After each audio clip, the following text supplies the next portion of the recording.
Hi everybody and welcome to Out of the Gate, Daily Racing Form's weekend handicapping preview program. I'm your host Dan Illman. Thanks so much for watching. Here's what's coming up in this week's edition of Out of the Gate. Daily Racing Form handicappers David Aragona, Mike Beer and I will take a look at 3 stakes races from across the country. The DRF Saturday race of the day is the Grade 2 Buena Vista Stakes for fillies and mares on the turf at Santa Anita. Plus we have 2 stakes races at Gulfstream Park, the Grade 3 World of Trouble and the Any Limit Stakes for 3-year-old fillies. Craig Milkowski of Timeform US takes a look at the Buena Vista. Nicole Russo's Pedigree Pick segment focuses on a nice undercard race at Gulfstream Park. Plus we have best bets and horses to watch. So let's break Out of the Gate. We begin Out of the Gate with our Horse Watch segment. I want to remind everybody that David Aragona's weekly Horses to Watch segment on DRFTV already uploaded to video.drf.com and the Daily Racing Form YouTube channel, refreshed every Wednesday. David Aragona's Horses to Watch. Mike, your horse to watch this week on Out of the Gate at Gulfstream Park. Yeah, turf race down at Gulfstream Park. This is Golden Tappet, a really well-bred 4-year-old colt. Now, this is his turf debut, and it's off of a very long layoff going 9 furlongs. We'll pick up the replay here. And this horse broke from the far outside draw. He was a little bit rank early, but he pulled himself into position. The horse he's going to overpower here at the end of this race was walking, absolutely loose on the lead, going a slow pace. Look at Golden Tappet come after this horse, though, and then just overwhelm him late. He's going on to the end of this race and clear under the wire. This was a really strong effort. 89 buyer in his turf debut, and he's got the pedigree to go on. My horse watch this week is at Laurel. It's a 4-year-old gelding named Last Chucker. And let's go back to Last Chucker's last race. They dropped him down to a $5,000 non-winners of 3 life. He's saving ground. He probably could have gotten to the outside to split 3 wide. And right here, the jock decided, well, I think I'm going to stay inside, which is all well and good. It's a long stretch at Laurel, second wire finish at the mile race. Still in behind horses, has a chance to get out to the 3 path. Really still in behind horses, has a chance to get out to the 3 path. Gonna split right here. Nope, that's not gonna work out. Now we're gonna try to get to the outside. And now Last Chucker's finally gonna come running, and he's gonna finish second to Campari. I think Last Chucker could have been a little bit more aggressively ridden on the backstretch and into the turn to get the jump on that horse. Instead ended up in behind. This horse fits at the 5,000 non-winners of 3 life going a 1-turn mile. He's probably okay on the turf as well. You might want to keep an eye out for him in the spring and summer. But as for right now, he's a horse that off that race should be an okay price next time in these conditioned claiming races. That's Last Chucker at Laurel. Let's get to some handicapping. The Buena Vista Saturday's DRF race of the day. Let's throw up the field for Saturday's DRF race of the day. It's the Grade 2 $200,000 Buena Vista Stakes for fillies and mares going a mile on the turf at Santa Anita. It's carded as race number 5, and you can download free Formulator past performances for the Buena Vista on the Race of the Day event page at drf.com. And for expanded stakes previews of many of the major races all weekend long, head on over to video.drf.com or the Daily Racing Form YouTube channel. The one Jolie Olympica, we'll get to her in a little bit. I want to talk about a much improved filly, though, owned by West Point Thoroughbreds. Mike, that's Caressa. She's won her last 2, and her turf debut is pretty good, beating 4 of these common rivals. Seems like distance has been the key for her. Ever since they stretched her out, 3 for 4 since they've gone route races with her, 2 of those wins on dirt, and then this win here in her turf debut. This is a Grade 3 race. All in all, Dan, I just thought she got a really good trip and ride in this race and maybe took advantage a little bit. The horses that are going to come running at her late that finished 2nd and 3rd, they're also back in this field. I wonder if one of them can turn the tables on her if the trips are a little bit different. But I wonder if she could get a good trip. She drew post position 2. Jolie Olympica with speed is down inside. Perhaps Victor Espinoza just lets Jolie Olympica go up for the pocket and hope to get a nice toe into the stretch. David Aragona is going for a little bit of a price in this race. He likes one of the X factors. Let's see who it is. So I acknowledge that the likely favorite in this race, Jolie Olympica, might eventually turn out to be a pretty special filly for Richard Mandela. She's done nothing wrong in 4 career starts, 3 of those in her native Brazil, 1 in the United States. It's just, she's stepping up to face a much tougher assignment in this Buena Vista, and based on what she's accomplished so far, I don't think she deserves to be a significant favorite here, and she's likely to be pretty short on the board. I mean, she's 8-5 in the morning line. I could see her going off as low as even money, perhaps even odds on in this race because there's so much hype surrounding her. She doesn't need the lead to win, even though the pace projector is predicting a fast pace with her up front. I don't think she needs to be in front of these because she stalked the pace in some of her Brazilian races. It's just she's breaking from the inside. Mike Smith's hand might be forced. And from my perspective, her last race, it got a 1:13 time form US speed figure, a 1:01 buyer. I believe a little more in the time form US speed figure in this situation. And I think she's going to have to step up a little bit to beat this field. She might do it. I just want to find some more value. I don't have a problem with some of the other California fillies like Lady Prancelot. She's going to get a good trip in this race. She's a proven class horse. I would use her, but I want to search for a bit more value. My top pick is going to be the number 3 Muchly. She's a first-time European import for Simon Callahan. And let's throw up Simon Callahan's DRF formulator stats off 90 to 180-day layoffs in turf routes with foreign shippers. He started just 7 horses in the situation. 3 of them won, 2 of them were second. 1 was a winner in a graded stakes race at a big price. So horses have been running well in this sample, despite the fact that they're not going off at very short prices.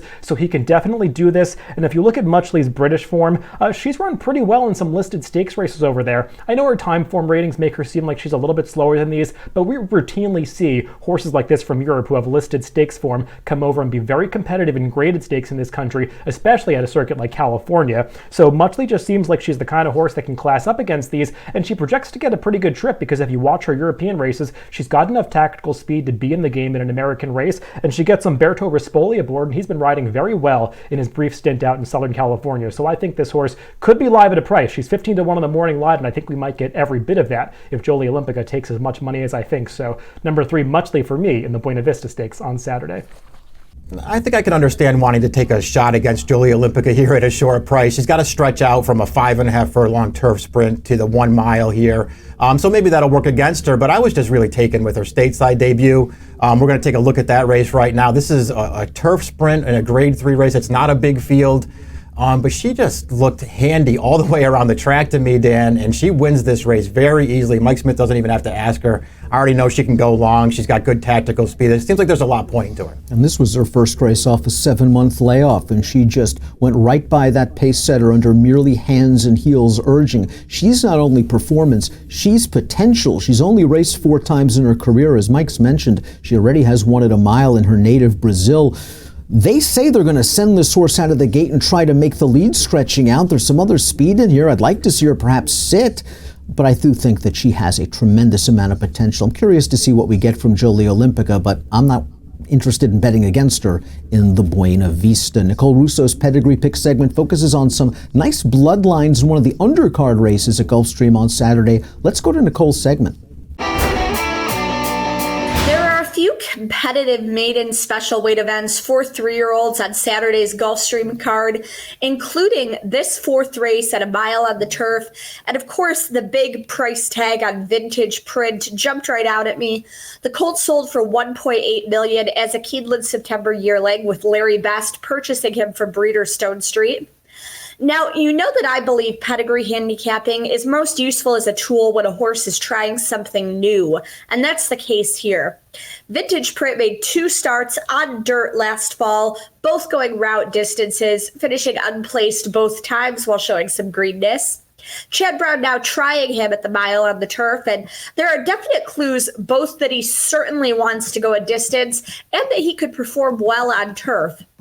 You look at the pedigree and see 2 turns on dirt for sure, by Classic winner and sire Curlin over Dirt Grade 1 winner Molly Morgan, who's by Breeders' Cup Classic winner Ghost Sapper, the broodmare sire of horses like Justify. But let's dig a little deeper. Curlin, of course, a consistent classic sire on dirt, and a definite stamina influence, but turf all through this sire line. The son of the versatile Smart Strike, sire of turf champion English Channel, was grade 1 placed in his only outing on turf, and is the sire of turf graded winners, including Texas Rhino, Diversey Harbor, Moulin de Mugan, and others.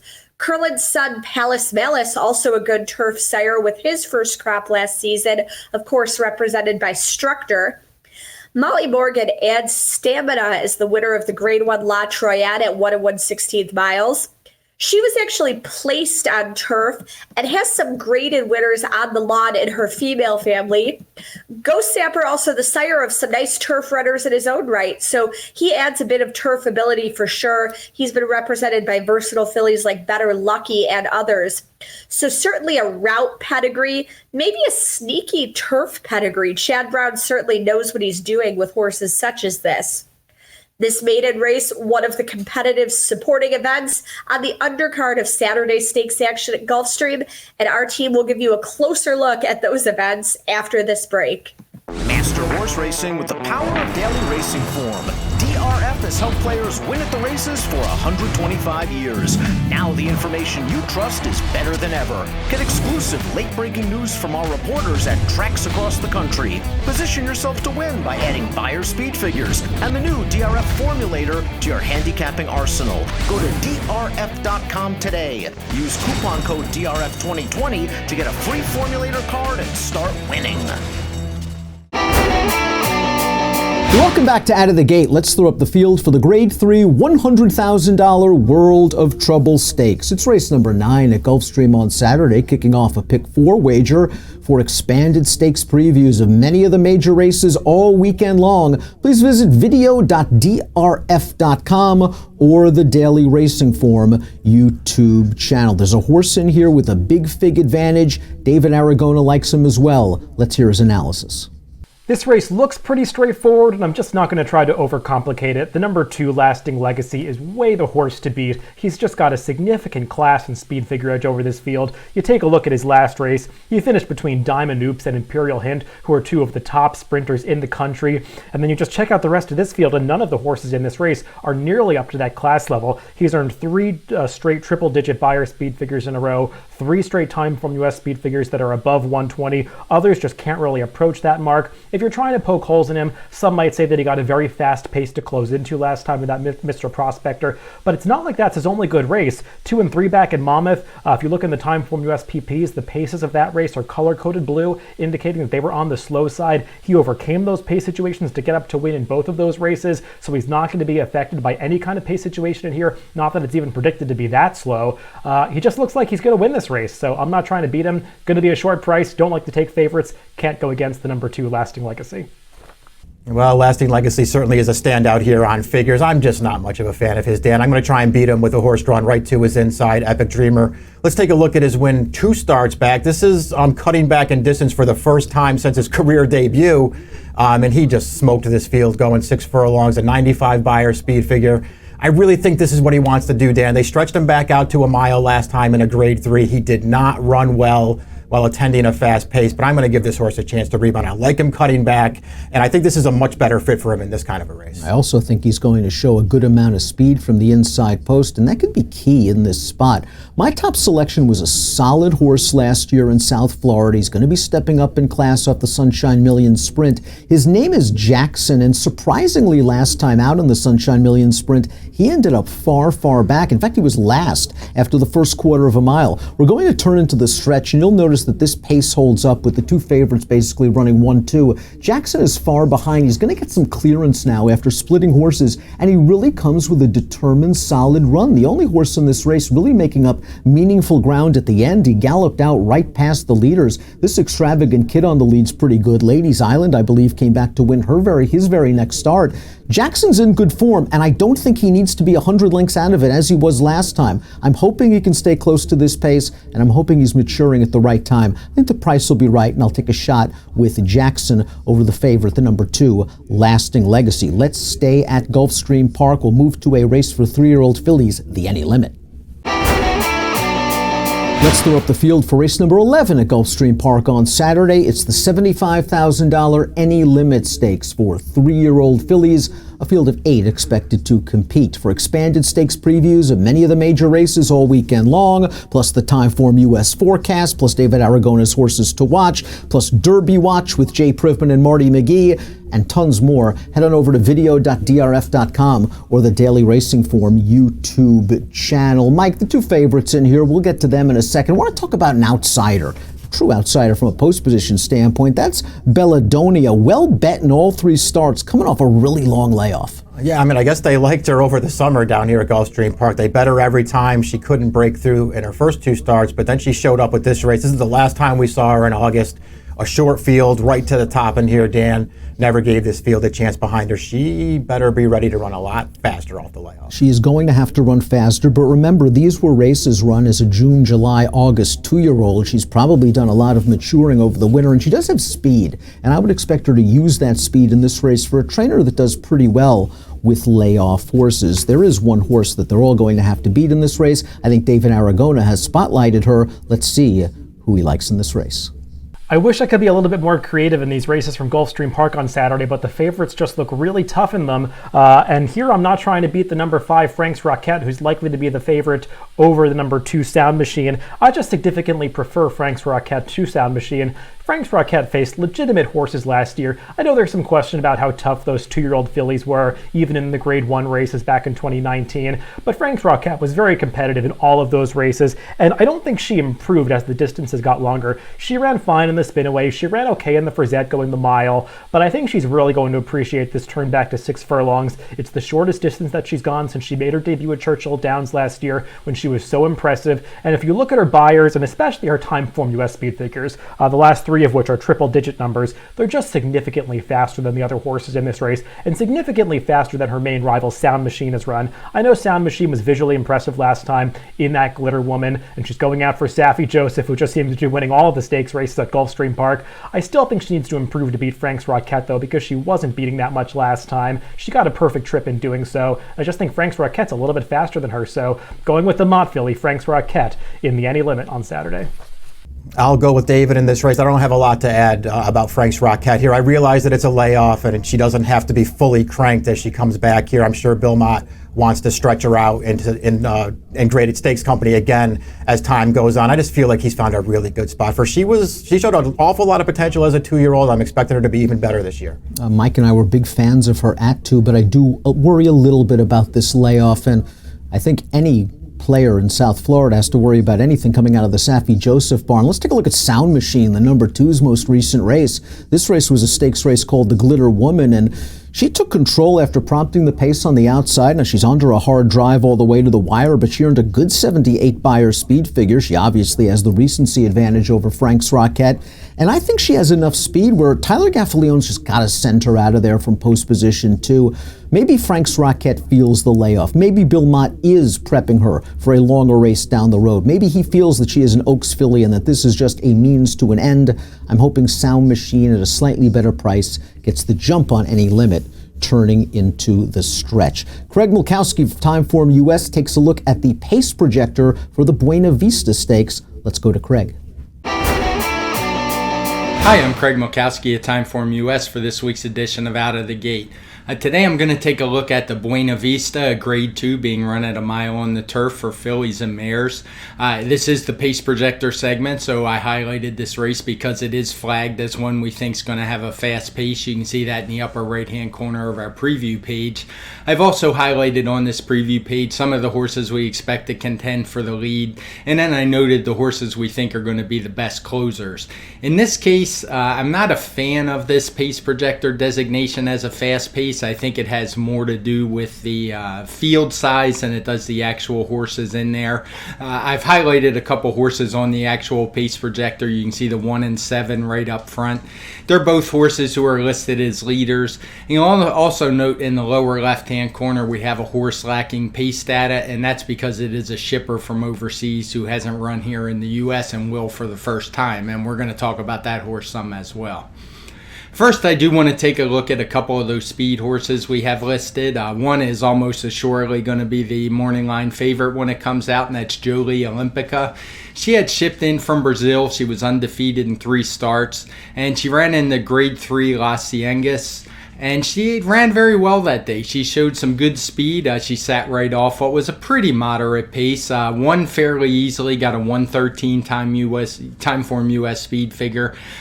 She is part of the reason I'm not really convinced this is going to be a fast pace race. When you go back and look at some of her races from Brazil, she's never been a horse who has to be on the lead. She won the biggest race there, the Grade 1, that you see 2 back in her past performances from well off the pace, closing and finishing strongly. So though the pace projector is only basing that on her one race here in the United States, I don't feel it's the best reflection of what we're going to get from her. The second horse, Brill, who is also listed as a leader, she's a horse who's moved the turf, and while she has led those races early, she went wire to wire the first time before moving into graded stakes competition, and where she set the pace but wasn't able to hold on. But you'll note that all of her turf races are races that have blue fraction, so while she's been on the lead, she's not a speed crazy type, so I'm just not convinced there's going to be a fast pace and set it up for the closers. That said, I do want to take a closer look because some of the closers are contenders in here. Lady Prancelot sure to take some money in here for Richard Baltus. But if you look at the Timeform US speed figures, they're a tightly back bunch group, all in that 115, 116 range when they run their best races. Lady Prancelot's actually stepping up and meeting older horses for the first time, which will be a bit of a step up. The 3-year-olds wasn't the strongest group, so while she won her last two, did it with decent speed figures, I do think this is a step up in company for her. Super Patriot's just been a little bit slower than her, but she will come closing late. She closed in the blue fractions last time, but again, definitely tougher competition in this one. And Meal Ticket's another who is a bit of a closer. She's an older mare, but ran off, is coming off a layoff, didn't run her best race last time. So because of these factors, while I do think Jolie Olympica is the horse to beat and will be tough, I don't think she's going to offer any value. She didn't run particularly fast. So I'm siding with that foreign shipper that I mentioned earlier, a horse who's been running in England, and that's Muchley. I did watch some of Muchley's races. She does have some tactical speed. You can find, searching on YouTube, find some of her races. She is getting first-time Lasix, which is something I really look for shippers coming over to the States. It does seem to help them. They have a much better ROI when they get Lasix versus when they don't.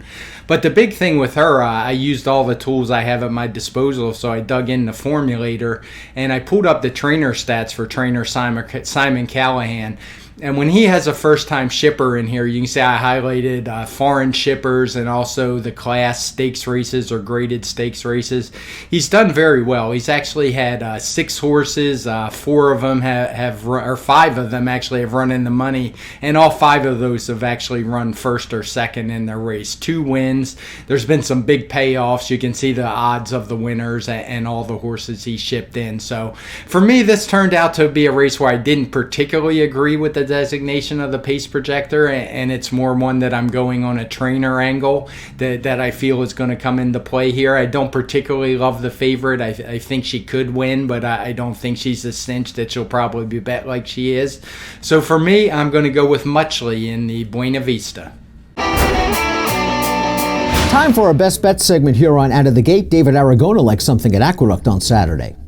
My best bet of the weekend comes in the 6th race on Saturday at Aqueduct. It's a New York bred maiden specialway going the 1-turn mile. You've got 3 horses in this race that are likely to take the bulk of the money. The favorite could be the number 4, Jerry the Nipper, who's stretching out for the first time off a 2nd place finish in his sprint debut back at the end of January. He ran fine that day, finished behind Impetuous, who came back to disappoint pretty badly in an allowance race on Thursday here this week. So I'm not sure what the quality of that race. I think Jerry the Nipper's got to improve coming out of that start. He might do it as a son of Liam's Map, stretching out in distance. I just prefer some of the others. You've got 2 horses coming out of a race won by Wild Banker on January 24th. The one that's likely to attract more of the public's attention is the number 1, Aiden Funky Now, who was 2nd, but I prefer the 4th place finisher from that race, Farragut. And let's watch the stretch run of that race, because I thought Farragut, who's the number 7 on this day, was pretty game through the stretch of this race.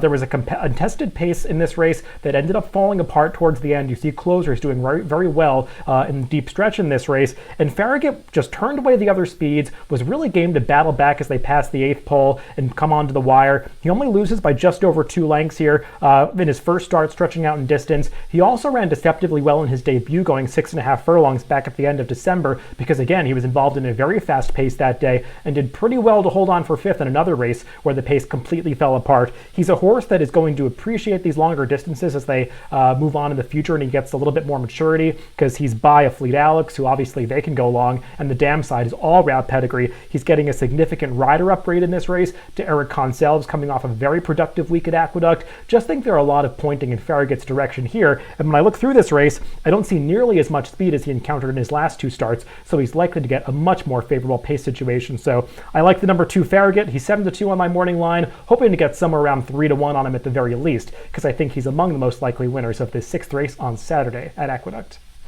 My best bet will be in race 3 at Aqueduct, the New York bred maiden special weight for 3-year-old filly sprinting. I don't want to advocate too hard here for the number 5 New York Supreme, but I do think there are some things to recommend this filly, who made a career debut back in November and actually ran really, really well. We have the replay of the stretch run here. She did not break well in this race, but she showed good speed, got to the front in here. She actually looks home free here as they come down to mid-stretch, but this is a 6.5 furlong race, and she just can't quite see it out. She gets nailed on the wire.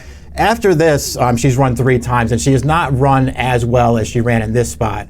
But there have been excuses along the way for her. They have finally stopped betting her after going off at even money in her 2nd and 3rd career starts. She's a bad gate horse. She has to get out of the gate, but I think she's found a spot here where moving towards the outside, if she can break from the gate and make the front, she might have found the right field here, and she's going to be an okay price. I'm focusing on race number 3 at Laurel, and that's the number 6, John Jones, who's one of the more popular horses on the circuit. He's 8 years old, he's banked over $552,000, and he's danced just about every dance. But he's not just reputation only. He can still run a little bit. Let's go back to the Jennings on January the 18th, where he just stumbles badly from the inside post position. He was able to recover and get into a tracking position. As they turn into the stretch, John Jones is going to angle to the outside with a look. Here's the problem. The winner of this race, Always Mining, is just really, really sharp, and he came back to win again with a triple-digit Beyer speed figure. But John Jones tries hard all the way down to the wire. He's eventually going to get past this horse down towards the inside to finish 2nd. It was a solid enough 89 Beyer speed figure for John Jones, who draws an outside post this time around and has much more tactical speed than the horse that I believe will be the favorite, Harper's First Ride. I think John Jones gets the jump on that horse turning into the stretch, and he might be able to hold on as the 2nd choice for trainer Lacey Gaudet. We thank you so much for watching Out of the Gate, and we urge you to follow all of DRFTV's offerings. Please follow on social media on Twitter at DRF Video, and for the latest news and notes from America's Turf Authority Daily Racing Form, please follow on Twitter at DRF Inside Post. That's it for this week. Best of luck when your horses break out of the gate.